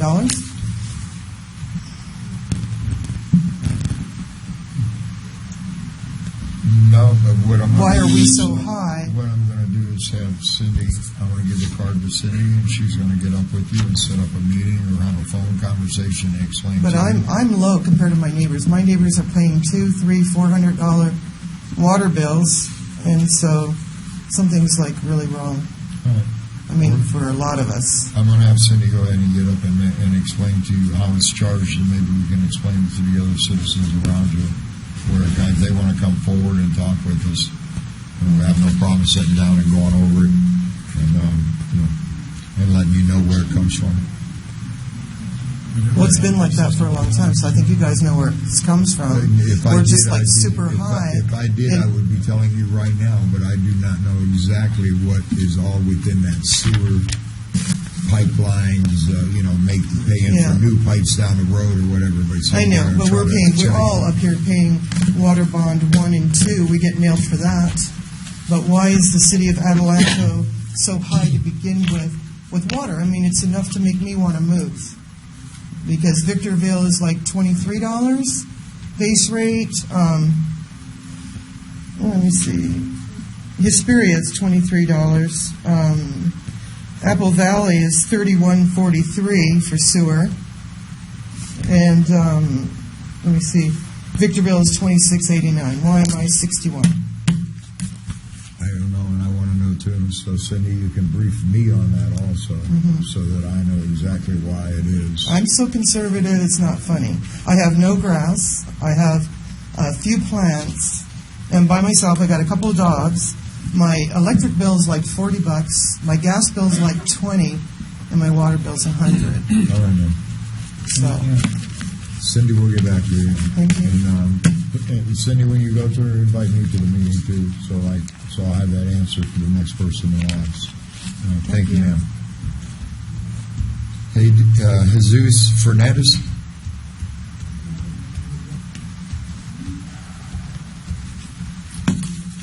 Your Honor, Mayor, City Council members, I'm here before you today because we have a serious problem, and it is a social problem, and I want you to all look inside your hearts, even maybe yours. The reason is that you have a very low economic status in this city. Not everybody has the kind of money that some other people have. Now, I know attorneys are expensive, and I didn't come here to just complain. I came here to give you solutions. You know where the money is? I'll tell you where it is. You got a federal corrections institution over here, okay? That federal correction institution, and I'm sure you're aware of this, sir, does not pay the amount of water that it gets from Adelanto because Victorville serves it. But guess what? It's on property that belongs to Adelanto. So guess what? Guess what? Sir, you excuse me, but I had the floor. The Adelanto city receives money from Victorville for the water rights because you have water rights. The other thing is there is arsenic intrusion in those wells because the federal government just did a well, and they found out it had levels of arsenic that are intruding into the water. The other thing is, I want to pay for water. I don't want to pay for mud.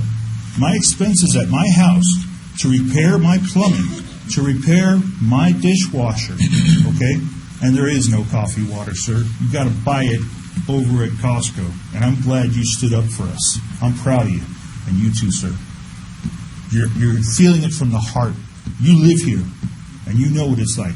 You know, this is not Palm Springs, gentlemen and ma'am. This is Adelanto. High crime, prisons everywhere.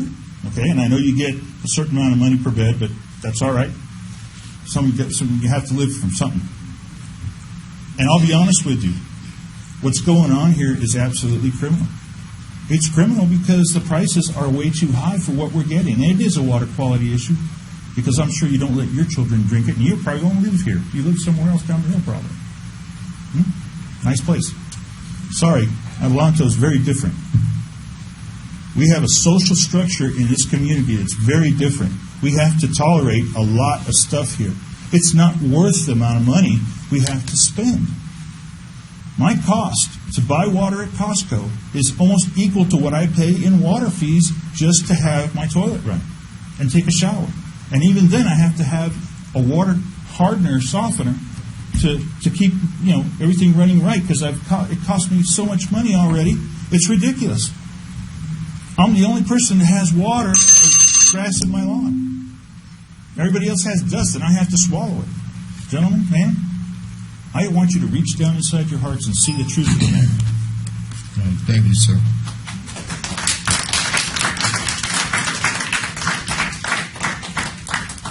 So, I'm calling him and set up a meeting. I'll talk to him. All right, please. Lisa Wilson.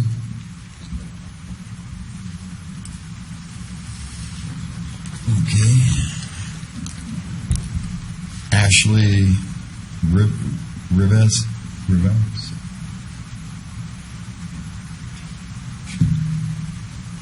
Okay. That takes care of the cards. We're going to go ahead and close public comments at 9:30.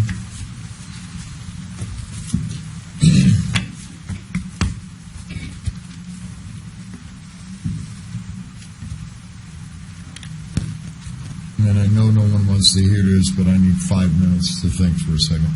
All right? So we're going to take a 5 minutes. So it's 9:30. At 9:35, we're going to go ahead and reconvene real quick.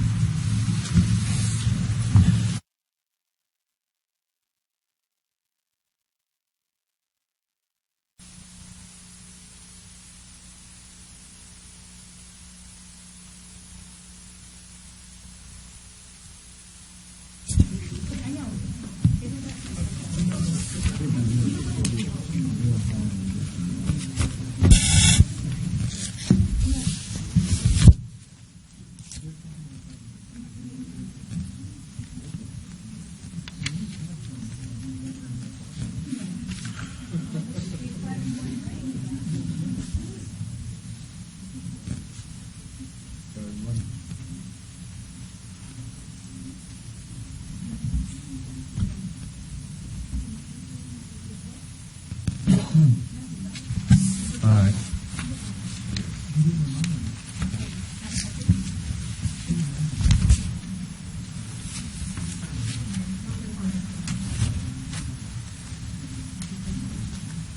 We can go ahead and call the meeting back to order at 9:44.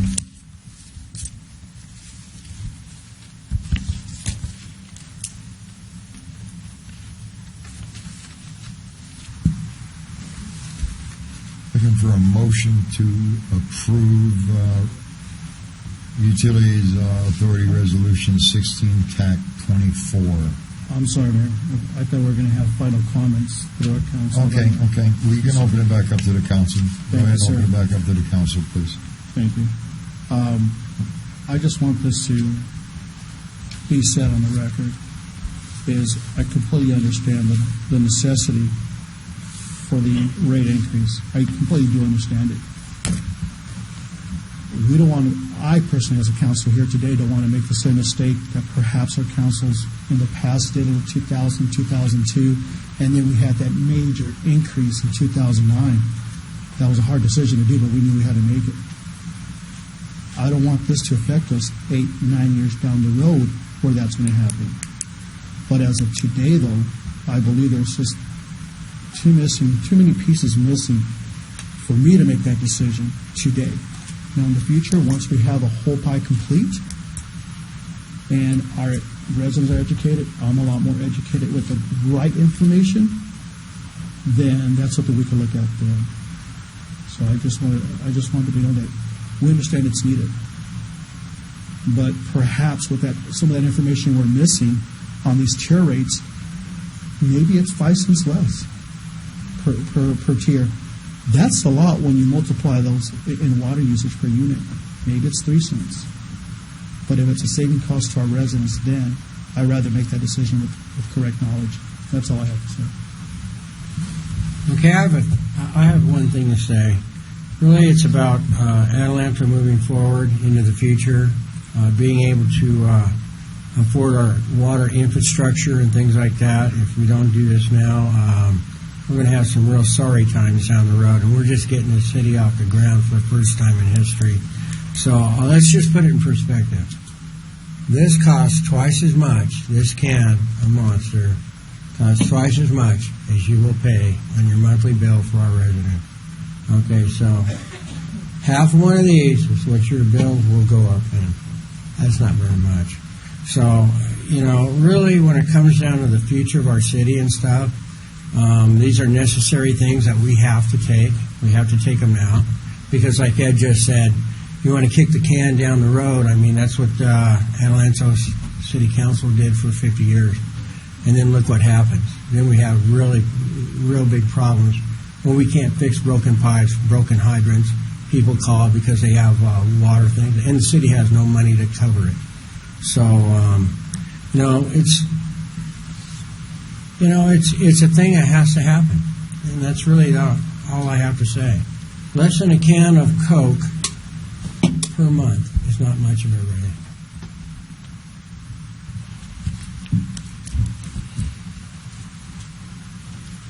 Any other council? I've had my say. Mr. Mayor?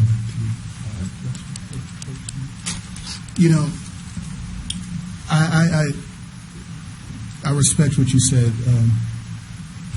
but thank you.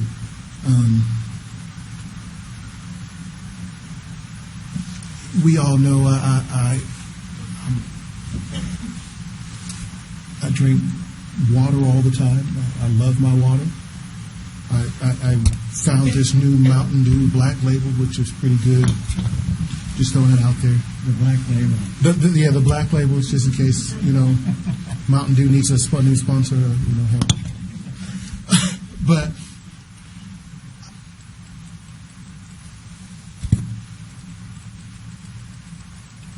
the price you're talking about is when you look at the unemployment rate here in Adelanto. You look at the welfare rates here in Adelanto. You look at underemployed people in Adelanto. They're paying these water rates. And a lot of them, when you talk about, if you put it in perspective of a can of Coke, some of these folks can't afford that can of Coke. And they're living paycheck to paycheck. And some of those aren't even living paycheck to paycheck. We have, and I know that on my street, there are houses where people are living 3 to 4 families to a house just to make ends meet. And we have that luxury up here as we sit up here as council members that we're not living paycheck to paycheck. We have to put it in perspective of who we actually represent. I don't represent people that live in Beverly Hills. I don't represent people that live in Spring Valley Lake. I don't represent a whole bunch of business owners. I represent what I like to call myself is common folk that drive down the hill. Those of us that have jobs drive down the hill, spend 45 minutes to 3 hours driving down the hill to get back up here, that same distance coming back, and at the end of the month, if they get a Coke, that's a treat. That's the way I have to look at this. I can't sit here and say this is an ivory tower because I am these people. I represent these people. And if I can't see what they see, then I don't deserve to be here. If I don't feel what they feel, then I don't deserve to be here. And none of us deserve to be here if we can't feel that. $1 doesn't seem a lot. But in this year, we raised the trash rate to pay for street sweeping. It's only $1. We raised this, that, it's only $1. It's only a few cents here. It's only a few cents there. But in that few cents, when you start looking at your tier rate, when you hit your next tier, the second tier, you're still paying more. They can say, oh, you won't hit a third tier. Well, that's fine. But it's still a lot of money when you don't have it. We've already changed the ordinance to where people only get, correct me if I'm wrong, 2 extensions. Three extensions in a 12-month period. And then after that, if they can't pay their water bill, they get cut off. We have too many problems that we need to fix with these numbers. We have to figure out everything instead of just saying, well, it's only a few cents here, it's only a few cents there. They start adding up. The gentleman said earlier that we unsuccessfully tried to put a tax in 2 years ago.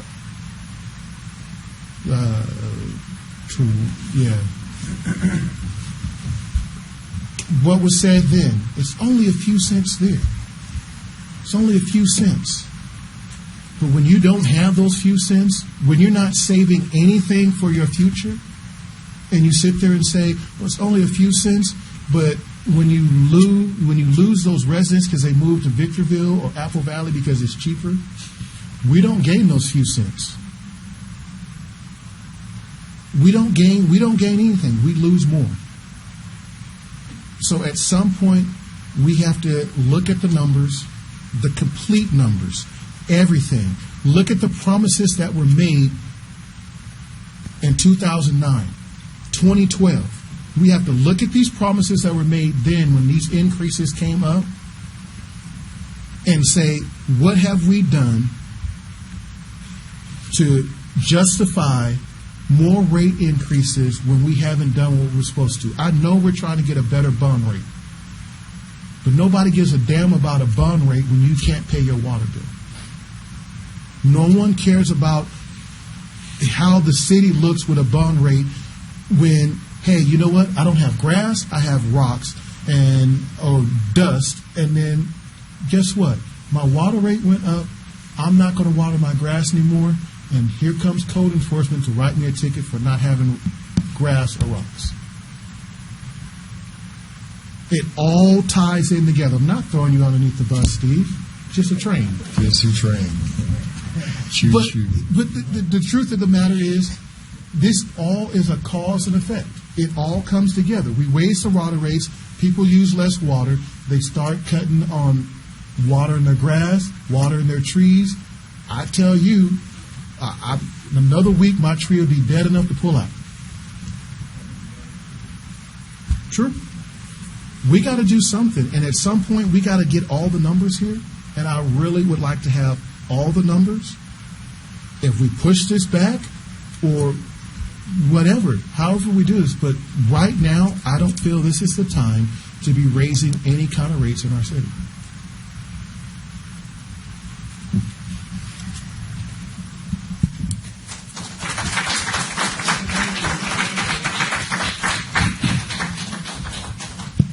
I do want to point out one aspect for legal consideration for the council. The city currently has a 3-tiered water rate, which has been ruled to be unlawful to encourage water conservation through multiple tiers. So the city will have to adopt some sort of new water rate at some point in the near future. It doesn't necessarily have to be this one, nor does it necessarily have to include rate hikes, but the city will have to adopt new water rates at some point. All right, anybody else on council? Yeah, I don't know whether to make my statement before or after. Because if I do it before, you'll know the way I vote, and if I do it after, you won't give a crap. Okay? I'm just going to say it this way. When I was elected to help the council and the city staff bring Adelanto into the future, and you didn't elect me for you to do this. You elected me for myself and my fellow council members to do this. And I don't feel I've done that job yet, so that's where I'm going to leave it. I haven't done and I haven't finished what I started to do yet. So that's where I'm going to leave that.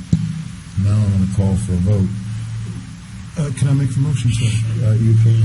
I make a motion that we not approve the water rate increase, resolution 16-04. Okay, I'm going to repeat that so that you can we make sure, because you always seem to change what we have on our agenda to make it the way you want to make it sound. So you're making a motion. I understand a motion to not approve. Correct. Not approve. Okay. Does everybody understand that motion before we go into this and we have to back up and look dumb? I understand. Okay. I'm not looking at you, Ed. I'm just looking over my glasses. Okay. Okay, and I'm going to call for a reverse roll. I need a second. Pardon me? Oh, we need a second, then I can do that. Then I'll second that. Can I do that? Yeah, I can do that. Okay. And then, since I make $100 more, well, I don't make any money, but since I'm the poor guy up here, we'll do a reverse phone call, or a reverse roll call here, so I vote first. You have a puzzled look on your face, sir. Okay, so we're saying that, I'm sorry, Curtis, I think I was looking at you. Curtis, now you're saying, is this a potential resolution to come back to us in the near future, or this is done here? I mean, it can be re-agendized, but you are not voting to continue this item. You're voting to reject this item. It's gone if it passes. If the vote passes. So a yes vote means there's no hike. A no vote means there will be a hike. Okay? Yes means no. No. Damn. Why you confused yourself now. Okay. So, I feel. Okay. So we understood that, though, right? Yeah, wait a minute. Yeah. Let's make sure we got this right. Did it again. Okay. We're voting yes to his motion means that there will be no vote. There will be no hike. There will be no raise. A yes vote means you're rejecting the proposed rate hike. Yep, that's what it means. What now? A yes vote means that you reject. Totally opposite what this says here. A yes vote means that you reject it, that we're not going to hike it. We're doing this because Jermaine likes to do this, and then it gets the council off, and he thinks he'll get his way. And a no vote means that we're going to put $1.67 or whatever on everybody's bill. No. A no vote means somebody needs to make a motion to approve it. So why don't we just vote? Wait a minute. I'm starting to look really stupid. Why don't we go back to the original thing and forget his motion? Just say vote it down or whatever. His motion's been seconded by the mayor. Do what? His motion was seconded by the mayor.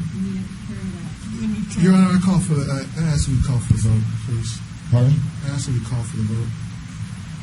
And I just want to make sure what a yes and a no means. A yes means, correct me if I'm wrong, a yes means...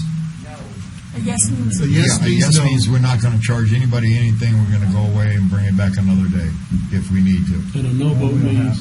We got to, once, if you get 3 no votes, then we can come back and ask for the right way.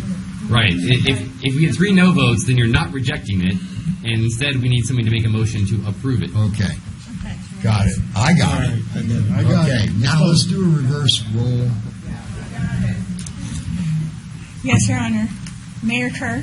Yes. Mayor Bertram Wright? Yes. Councilor Camargo? Yes. Councilor Glassford? No. Councilor Woodard?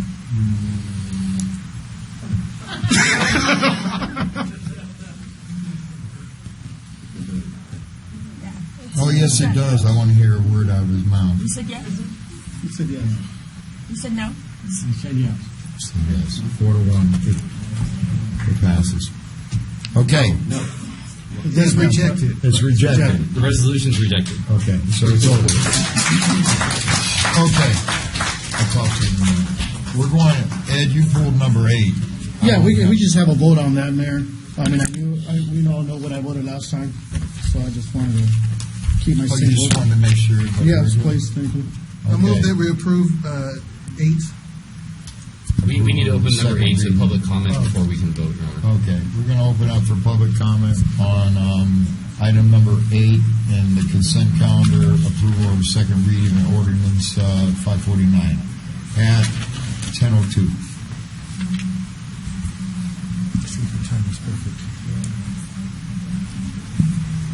And we're going to close it at 10:03. So I'm looking for a motion to approve the I second. make the reading. motion that we approve it. Second. All in favor? Aye. Nay. Got it. So 4-1. I got it.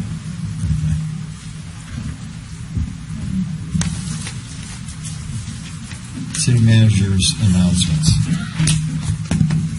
Thank you, Your Honor. This past week, I did a ride-along with Code Enforcement and Public Works, and we see a lot of lighted areas in the city, and we see a lot of dumping that's going out in our desert and in our city. So I just want to let you know that this week, just this week, we haven't even finished up tomorrow, our Public Works has pulled 30 trailer loads of debris and trash around the city. They are trying to clean up this city. We ask for your help so that we can attract the developers and newcomers to be a part of our city. I'd like to remind the citizens of the city, you got free 4 large item pickups that Vertec will do for you. Please call them. That phone number, 245-8607. Help us improve the looks of our city. We need your help. With that being said, I want to let you know we're on our last Movies at the Park. That's next month. That's October the 7th. And we have been donated items from High Desert Outreach, and they're providing all the beverages like juices and stuff. So bring your families out. It's all free. She's bringing pallets of beverages. So we invite you to come to that. I do have one exciting piece of news for you. We see a lot of people out there walking around that soccer field out there, and the idea was, hey, why don't we put in a walking path trail? I think that the community would use it. And so we put the idea out there, and guess what? Mojave Water Agency is going to cover the cost of putting in that walking field for you. And we're going to start this year, next month, in October. And in addition to that, you will be seeing some grading done. We are putting in the dog park right here in the corner of Richardson. Should hopefully start with the fencing in the next couple of months. We have a sponsor who wants to put that up for us, and we're looking at working on the park on the north end of town. So staff has been really busy trying to get things here for you because we hear that you need these things. So we just want to bring that to your information for you. Okay? Thank you. Thank you, Cindy. Council comments? Councilman Comover? Yeah, I do. This is not I'm not up here campaigning. I guess speak to my city attorney on this, but I just want to really make a statement here. And it's only a given. And Jermaine and I both are running for election here. And there's a false statement out in the public, and I just want to clarify this because it does bother me.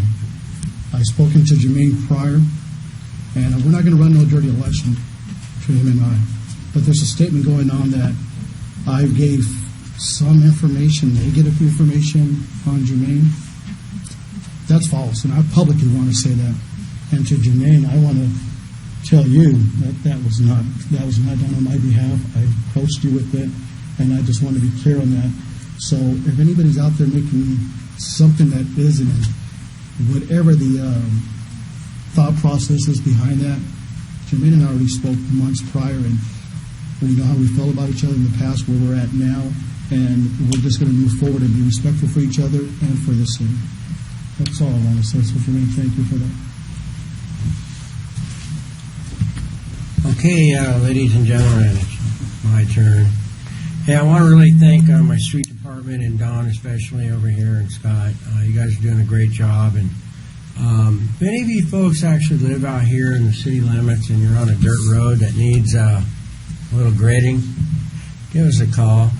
I want to mention I was up in the north part of town about 2 or 3 weeks ago, and one of the ladies that lived out there told me that that road hadn't been graded for 10 years since the city took the place over from the county.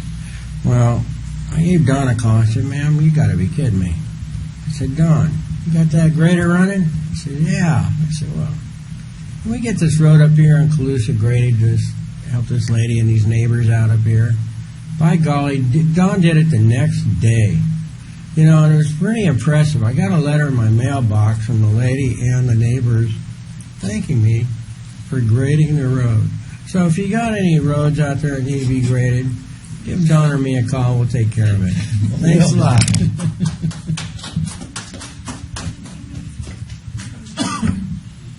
Making Adelanto beautiful. Charlie.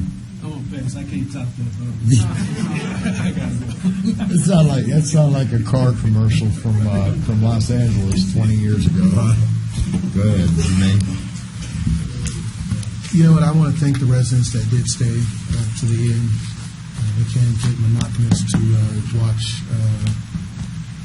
the five of us sit up here and talk. The mayor and I had the opportunity to go to Adelanto Elementary School for their 9/11 tribute.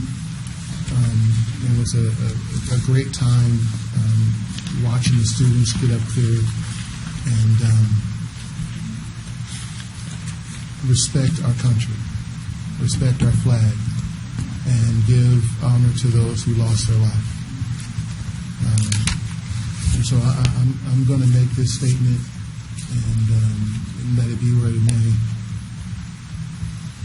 We live in America. We're free to do a lot of things that you can't do in other countries. And to hear the things that people are doing to desecrate our flag, disrespect our flag, disrespect our country, and not show honor and respect is a slap in the face, not only to those who are currently serving, but those who gave their life, gave the ultimate sacrifice, and to those families that have to live through it. I have the honor of every 2 weeks sitting up here with 3 men that served in the military, that gave a large part of their life to make sure that people like me that was not going to go out there unless I got drafted. Thank God I didn't. Real bad story. They gave up their life. They gave up who they were for our service to make sure that we're free. This is my pulpit to say, those of you that don't want to respect the flag in which these men and women fought for, by all means, take the time to choose any country you want to go to and stop disrespecting our veterans and those people that have fought, bled, and died for this country. So, I used to be a fan of a certain sport, but until they get their crap together, this will be the first year I will not watch my team play because of the disrespect that they have, not just for our flag, but for our veterans. Mm-hmm. So that's all I have for tonight.